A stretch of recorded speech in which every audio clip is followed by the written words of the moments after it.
Hello, fiends, friends, and familiars. This is your pal Matt Orozco from Macabre Daily, and I am joined by two people who are bringing extreme delight to my face already, which is Sean Whalen and Rebecca Kennedy talking about their film Crust. Thank you both for joining me today. Thanks. Thank you so Yeah, much. thanks for Thank having you. us. Oh, it's my pleasure. Like I was telling you before we recorded, this is something I've been looking forward to and really excited to have a chance to speak with you both about the film, which I just watched last night. Um, so going into things right off the bat, Sean, you are kind of the Swiss Army knife of this movie in that you play the lead role, you're the writer, you're the director, you're the producer. I'm pretty sure there's probably some other credits in there. Yeah. So I'm curious to know, where did this idea initially come from? It was funny. It was a pitch meeting to other filmmakers years ago who were saying, "Oh my gosh, horror is just so expensive with everything." I go, "You're overthinking it. You're overthinking it. Just do one location with the guy in a suit full of socks and just sock monster in a laundromat." Never thought about it again. Like 7 years later, I went through a very deep depression after my divorce. I was angry, and I thought, oh, I wish I had a pet that would just take care of all my problems. And I went, oh, that sock monster thing. So it was planted. And then I don't know how deep dive you get into the weird horror movies, but a movie called Ugly Sweater Party, Aaron Mento, Charles Chudabala, who plays Les, first kill in our movie. They were doing Ugly Sweater Party, and I saw them getting their, like, doing fun quality work out of their living room and their garage. And I thought, that was one of my location anyway. And they really made the set look fantastic in this room. And I thought, oh, you can actually make this. So I came home. I reached out to my friend Jim Wald, who co-wrote it with me. He was very big on stickler for rules because I figured if I'm creating a fantasy world, I still want to have logic, Right. reasons for people to behave the way they behave. And it just poured out of me. And he would, I'd bounce things off of Jim left and right. And he and I also, as she knows, we make each other laugh like nobody's business. Um, and it poured out of me. And then Felissa Rose and I had always talked about working together. And so I sent it to her. She loved it. And then she brought in Chris Sergi and Aaron Mento I brought in to possibly direct it. We tried to get it done. We just didn't know enough about producing at that time or uh, Indiegogos. So we didn't raise very much. And then Felissa, I said, Felissa, I might find other producers along the way. And she gave me my blessing. And I tried a few others.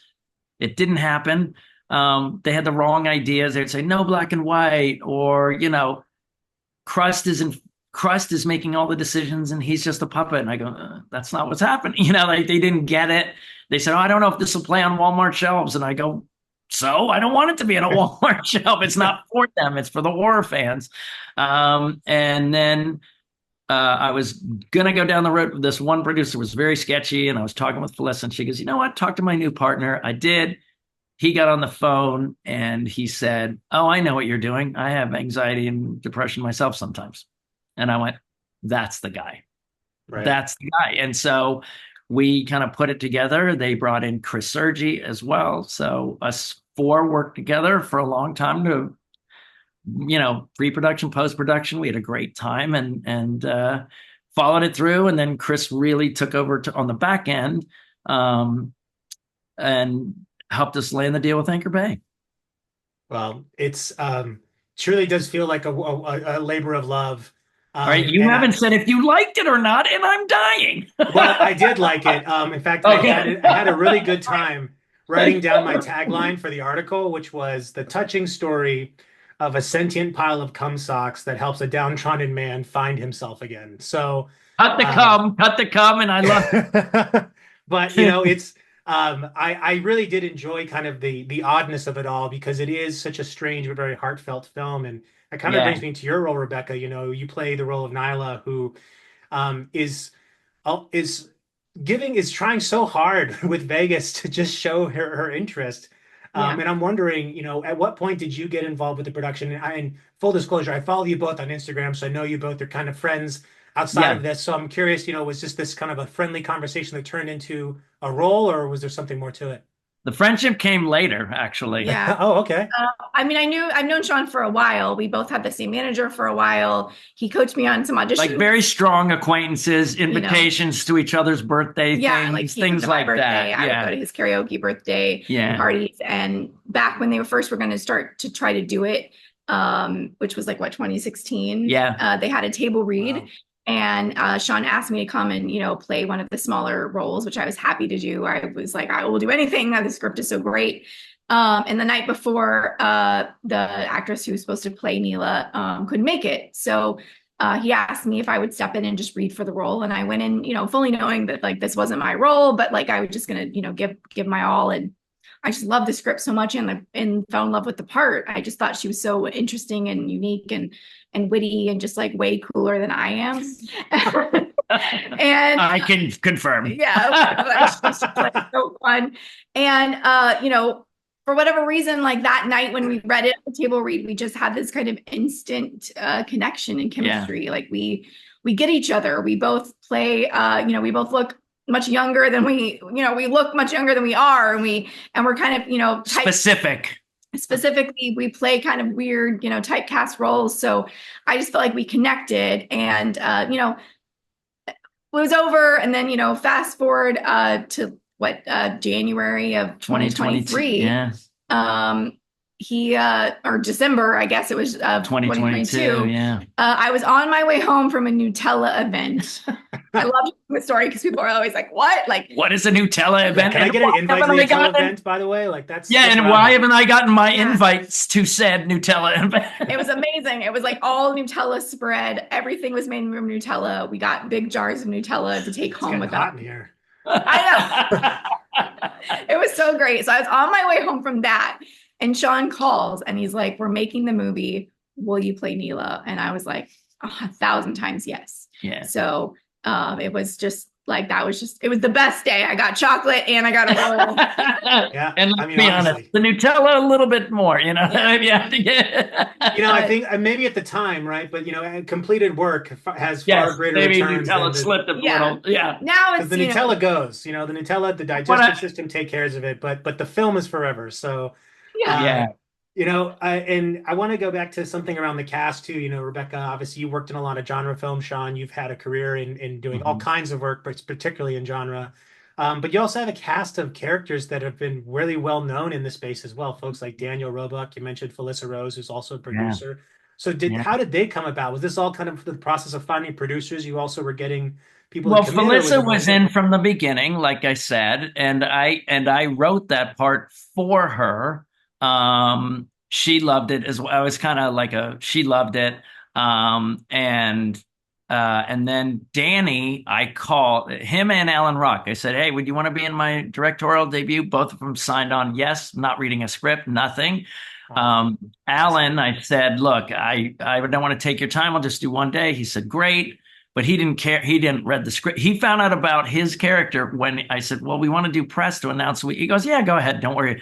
He, didn't clear with his people or anything. He goes, yeah, go put it in. So we did, and he found out about his role in that article. He goes, "Ooh, I play that guy. That guy sounds fun."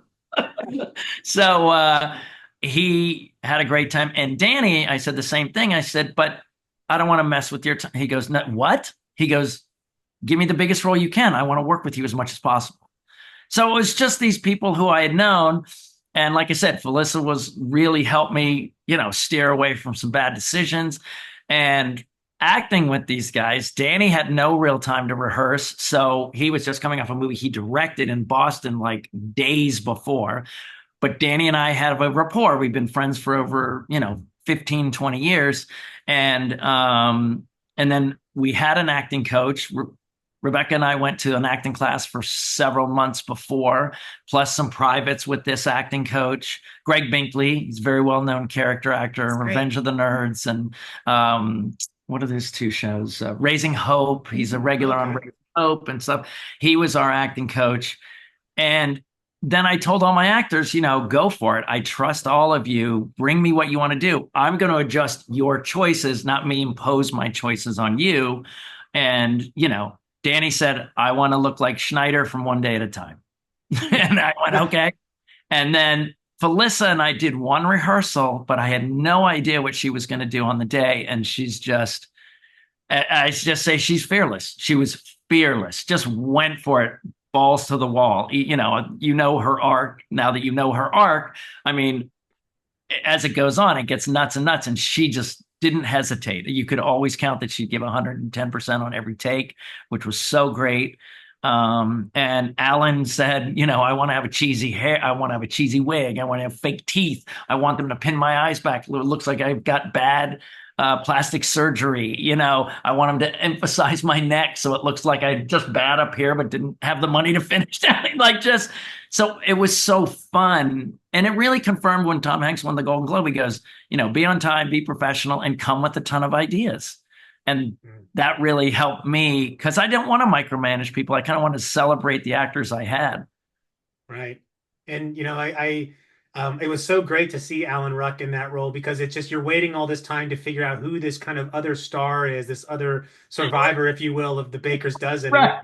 And then you see it and you're like, oh my God, that's Alan Ruck, so it's a great reveal. Yeah. And I love that these people were just willing to show up, right? Again, it kind of speaks to the community that the film business can be. Aside from, the nefarious parts, there's also the good community building and relationship building. And, you spoke about the script and kind of having people improvise. Rebekah, how much of your role as Nyla was improvised and how much of it was on the page? It wasn't a lot of improvisation. Danny would play around. Hardly any of it was improvised. Honestly, the only people who improvised the most were Danny and myself, which you'll see in the director's cut. He's very loose like that, but not a lot of. No, there's just a few little lines like here and there, like when you pick me up and take me to the back room. I'm like, take me, it's like stuff like that was like improv. But and then the great moment when he says, young lady, and she said, not as young as I look, and he said, but you're still a lady, and she's like, but but our scenes everything was on the page for me, so I didn't really feel like I needed to do a bunch of stuff. It just felt like, but the improvised stuff were just little moments, like her shoving me like that on the dryer, things like that were just made the character so much better. Yeah. And I think the reason for the ask comes a lot from just the way that the dialogue works. It almost has this kind of Clerks vibe where it's very quick-witted. If you don't listen, you're not going to hear the joke kind of thing. Yeah. And I found myself having those moments, where you're like, you caught a wind of something and you're like, that's funny, and so there's so many of those moments where it kind of makes you think and laugh like, oh, this could just be off the cuff, or is this something that was written down first? Yeah. Well, the funny thing was also in the theater showings, people lost a lot of lines because they were laughing through them, other punchlines and things. So people have said, I want to see it in a group of people. Like my thing has always been grab some adult gummies or some beers, have your friends on the couch, or if you can see it in a theater, do it that way. You'll have a great time. But a lot of people said, I love seeing in a theater with a lot of people. Now I want to go watch it at home so I can pick up everything. Right. I mean, and one thing, maybe put it just, don't try and cry on your dirty laundry. It will not become sentient. So that's some rules that will not make very it out. Rare. It's not, but not impossible. Yeah, not very rare makes it sound as if there's a chance. Like Dumb and Dumber. You're telling me there's a chance. Right. Exactly. There's a chance. Want to go to the Crust as a creature. How did that? I mean, obviously it's very literally a pile of socks that becomes sentient, but also it's got its own kind of animations and almost a personality. So where did the design come from, and how did that come together? When I was doing the original, the cheap idea was to literally get one of those suits from Halloween Town or whatever, Spirit Halloween, and then just cover it with, that's a famous place in Burbank, but you cover it with socks and it was gonna be, but there was something about his bigness and stuff that when we were writing it, it wasn't as cute. And a friend of mine who designed the puppet, Eric Porn, who's done he literally did Teen Wolf, the MTV series, and was on that. And I had met him on Laid to Rest initially by Rob Hall. And he just gave a great suggestion. He goes, why isn't he cute? Why wouldn't he be like half of an Oogie Boogie, tiny?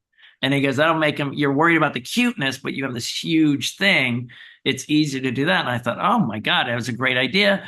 And he built it in 2016, and it sat in my closet for like years, literally years. And then when it was time to do it, I had a very good friend. He was in our acting class, Robert Allen Buse. And, I said, would you be the puppeteer? And he said, yeah, I'm more of a builder, but there's this young woman, Rachel Burson, and I brought it over to her and I thought, oh, it's very heavy. It's like 10 to 15 pounds.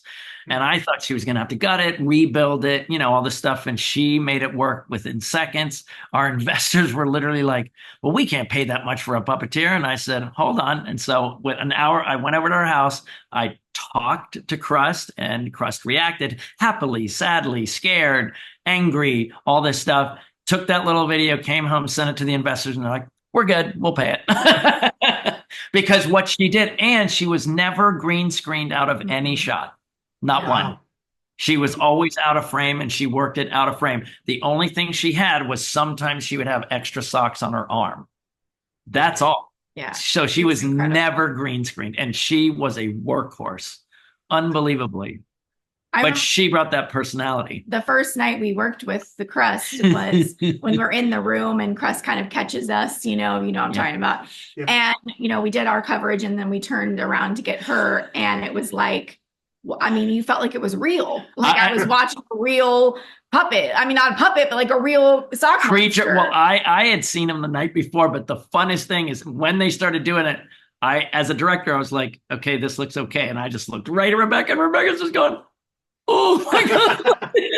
Like it was just like incredible. I mean, it's just so talented. So much so. Yeah. I mean, Crust has that kind of look, and we were talking about our pets before, right? Sometimes your pets kind of come in at inopportune moments, and that is, Crust certainly had that kind of look on his face of like, I feel like I'm walking in on my parents a little bit here. Right. I know I have a couple more questions for you both, one is around kind of the use of black and white. Obviously there's very intentional uses of color, but what was around the reason to shoot this in black and white as opposed to full color? Well, one of my friends, Jason Trost, who's an independent filmmaker, he's like, just go for it, do whatever you want. He goes, put in black and white.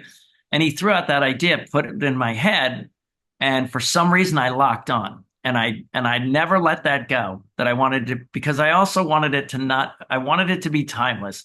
As the first words in the movie are, at some place during some time, which is an absolving, like Star Wars saying, a long time ago, it absolves them of anything that has to be normal. So I wanted that feeling. Black and white also put it in a timeless space, especially because I'm using modern devices and things like that. But then it was in the editing when I didn't realize how much black and white has played so much importance in my life, going from Young Frankenstein to Casablanca's my favorite movie, Double Indemnity's my favorite noir movie, Sunset Boulevard. And then I think it really hit me because one of my agents was like, yeah, I thought it'd be more goofy. And it was so grounded and real and but odd at the same way. And I went, like Twilight Zone? And she went, oh, because I didn't realize Rod Serling's my favorite sci-fi writer of all time. I don't think a lot of people know he wrote the first Planet of the Apes, and everything is very grounded in Twilight Zone. And what people get wrong in the Twilight Zone is they go, oh, it's the gimmick. So this movie is not about, oh, it's a sock monster. It's about how do the people react to the sock monster. And that's what every Twilight Zone was about. It was about the human experience with this odd thing, not the odd thing. And that's what I wanted to emulate, is like a Twilight Zone.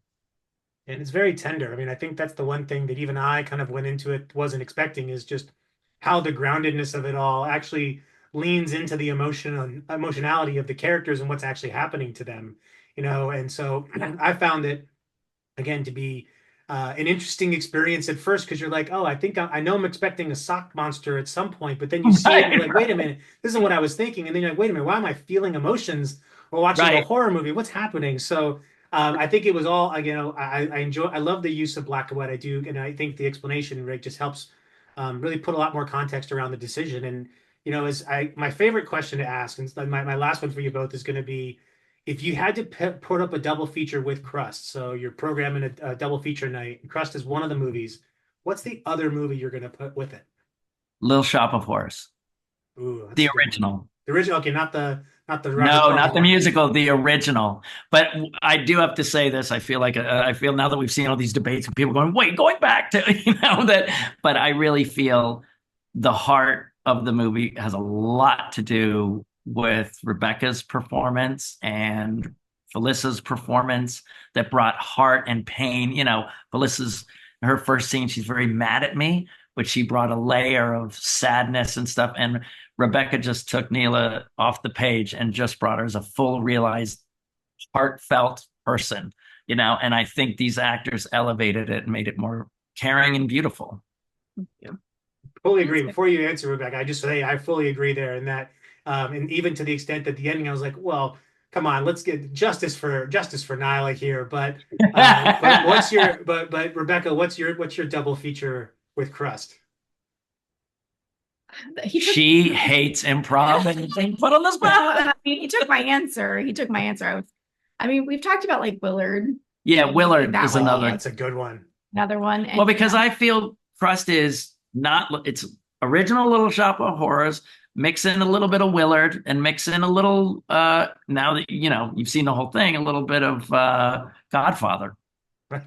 Yeah, minus the horse decline, the decline of someone. Right. And also, I want to take the opportunity also to give a shout out to Sean, because this is the first time I've worked with a director that was also the actor, right? Like most of the time, obviously, like the director is the director. And it was such an really amazing experience in the fact that it didn't feel like we were missing a director when I was in the scene with him. Like it just felt like it just a really realized, fully beautiful experience, and like we could trust each other, and I trusted him to see what I was doing in the moment while we were acting, and didn't need to see every take. I don't know, it just, for whatever reason, it just worked. It just felt like lack of a better word, magic when we were on the set. Yeah. And that's a really big testament to him, because that's not an easy job to be the lead and to direct and to be the writer. So I hope that you celebrate this time. Yeah. Because he really just did a fantastic well job. the thing about the acting is I had no time to worry about it or overthink it, right, which a lot of us actors do. When we have that time in our dressing room before our scene, you can really spin yourself into a place you don't want to be. But when you're all crushed together in a little laundromat in the middle of the night, you don't have that luxury. And plus I was so busy directing, when it was time to act, I just went, is this part of the film or this part of the film? All right, that's all I need to know. And I was able to just let everything go. And then, to work off Felissa, Danny, even, Ricky Dean Logan, as you know, just annihilates his scene.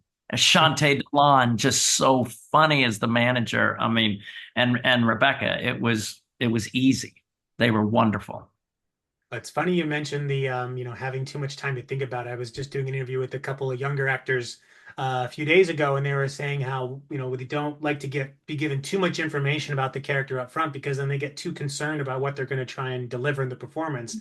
Some of it comes in just being in the moment, seeing how others are reacting, and seeing how your peers are performing. And again, to the credit to the relationship on screen, it was extremely believable. I was like, oh, this guy, are you all a real couple? Like, it felt very genuine and very authentic. I think one of our issues and why we're, kind of partnering up, our spouses, Rebecca has a new production company. I have a new production company with my spouse. We have two, and we're going to collaborate on our next few things, was that we had a lot of our crew say, oh, your actors are so good. And we would look at each other and go, why is that? Why are you saying it as if it's something you've never seen? Because you wouldn't go up to the DP and go, I can see, you don't have a smudge on your lens. You actually plugged in the lights, like why isn't acting to that level that it should be a given? There's definitely a subgenre of horror where we enjoy the bad acting and and it elevates something to a different degree.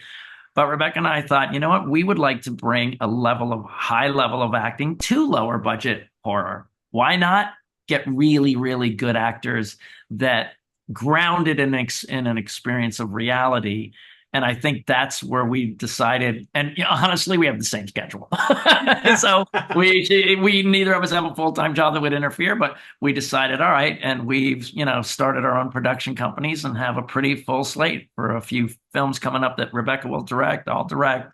She's starring in my next one. So I think that's what it was, is that acting should not be a forgotten, like the least worried about thing in a low budget production. I just don't think it has to be that way. I fully agree. I mean, I think just to give Rebekah some flowers on this one, Two Witches is a prime example of what you can Oof. do with amazing performance that carries a film, and makes you forget that, anything about a budget or anything like that. So I'm And extremely it's a excited. shame. It's a shame Maxim started printing because they wanted her from Two Witches, and that's because she's so attractive. Yeah. Just there was a little dirt on your shoulder, but I think it's been wiped off now, Rebekah. And it's so exciting to hear that you both have your production companies. You're going to be collaborating even further. I think there's some great chemistry just as the work is involved. And I know, Rebekah, you've just had The Veil release, so excited to see what your directorial debut is going to look like. And Sean, always excited to see what else you're putting out there. But for those that are listening to this or watching this, however they're taking it in, please make it a point to go see Crust when it hits streaming on November 12th. You're going to have a good time. Get some friends, have a laugh, buy a pizza, get some beer or some adult gummies, whatever you want to celebrate with, non-alcoholic, however it goes. Just have a good time and relax. But thank you both for taking the time to talk about the film, and looking forward to whatever you're working on next. Well, I will leave you to put a period on what you just said. At our LA premiere, the head of Anchor Bay, Thomas Sembach, who were both, and his partner Brian Katz, were very grateful to. He stood up and said, "I challenge anyone not to sit in front of this movie and not have a good time," and that was kind of the best review. So that's all we want to do, is entertain and take your mind off of stuff for a couple hours. We know we're not curing cancer and stuff like that, but if we can do that well and give you a little something to think about and some emotion, then we've done our job. Yeah. And the fact that you said like you felt something is really music to my ears, because I wanted that, so as well as the fun. So I'm so glad that you took that away too. Yeah, I mean, it's an easy film to just sit and enjoy and pull away and take away what might apply to what someone else is going through. As someone with generalized anxiety disorder, I know exactly what it's like to, lose it and not be okay. But it's a reminder that you don't have to be okay, that there's good people out there, that people care. I think there was a Rebekah line you said in there, something about, there are good people out there. You just got to let them in. Something to that effect. I'm paraphrasing it, but So again, appreciate the time you both have given to me on this interview. And again, reminder, November 12th, go see Crust, make it a point, do yourself a favor. And thank you both, Sean and Rebekah. Thank you so much for having us. Thank Appreciate you. it.